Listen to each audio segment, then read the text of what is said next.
दुनिया में अगर किसी देश की आत्मा उसकी खुफिया एजेंसी हो सकती है तो वो इजराइल है, और उसकी आत्मा है मोसाद। उस रात जब तेल अवीव की सड़कों पर एक जोरदार धमाका गूंजा, तब किसी को अंदाजा नहीं था कि यह आवाज सिर्फ बारूद की नहीं थी। यह आवाज थी एक चेतावनी की कि अब युद्ध सिर्फ सीमा पर नहीं, खुफिया दफ्तरों के भीतर भी लड़ा जाएगा। मोसाद की स्थापना 1949 में हुई थी, जब इजराइल ने खुद को दुनिया के नक्शे पर जिंदा रखने के लिए हर हथियार उठाने की ठानी।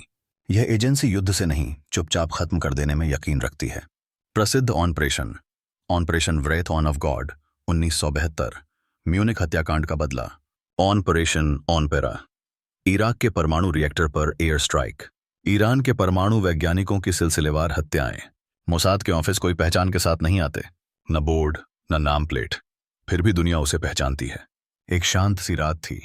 तेल अवीव के एक परिसर में अचानक आसमान गूंजा, धमाका, और कुछ ही मिनटों में इलाका सील कर दिया गया। शुरुआत में इजरायली मीडिया ने इसे इंडस्ट्रियल एक्सीडेंट कहा, लेकिन वीडियो फुटेज लीक हो गया, जैसे आपने भेजा है, जिसमें इमारत के पास तेज रोशनी, धुआं और अफरा तफरी दिखी। सवाल, क्या यह कोई आम बम धमाका था, या कोई सर्जिकल स्ट्राइक, या एक खतरनाक संदेश? मोसाद का मुख्यालय सामान्य इमारतों की तरह दिखता है, लेकिन उसके चारों ओर सुरक्षा के 7 स्तर होते हैं। इतनी सुरक्षा के बावजूद हमलावर अंदर तक कैसे पहुंचे? क्या यह ड्रोन्स से किया गया हमला था?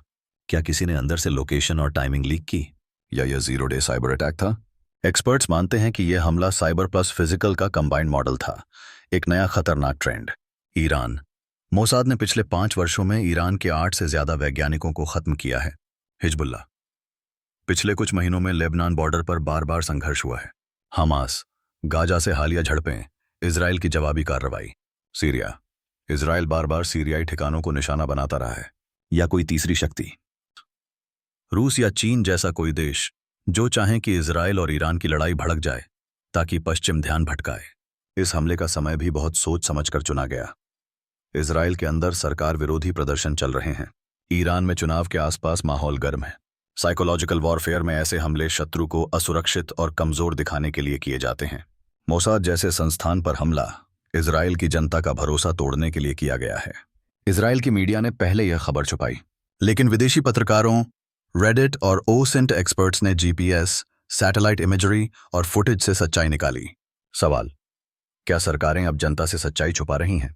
क्या हम फेक नॉर्मलसी की दुनिया में जी रहे हैं? इजराइल इतिहास में हमेशा जवाब देता है, और वो भी बहुत सटीक ढंग से। संभावित प्रतिक्रिया, हाई वैल्यू टारगेट्स की हत्याएं, साइबर रिटेलिएशन, ईरान की न्यूक्लियर फैसिलिटीज पर यूएवी ड्रोन के जरिए गुप्त हमले। मोसाद का नया मिशन शुरू हो चुका है, जिसका नाम शायद हम कभी नहीं जान पाएंगे।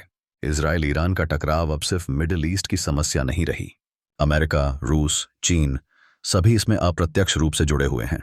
अगर खुफिया एजेंसियां ही लड़ाई में उतर जाएं, तो युद्ध का कोई नियम नहीं रह जाता। जब दुनिया की सबसे सुरक्षित एजेंसी खुद पर हमला नहीं रोक पाई, तो हम क्या सोचें? क्या अब युद्ध सिर्फ टैंकों से नहीं, कोर्ट से लड़े जाएंगे? क्या हम एक ऐसे युग में प्रवेश कर चुके हैं जहां युद्ध अनदेखा, अनसुना और अज्ञात होगा? लेकिन सबसे घातक, अगर आपको लगता है कि यह हमला सिर्फ मोसाद पर नहीं बल्कि दुनिया की स्थिरता पर हमला है, तो इस वीडियो को दूसरों तक पहुंचाएं और कमेंट में बताएं, क्या इंसानियत अब एक साइलेंट वॉर में फंसी है?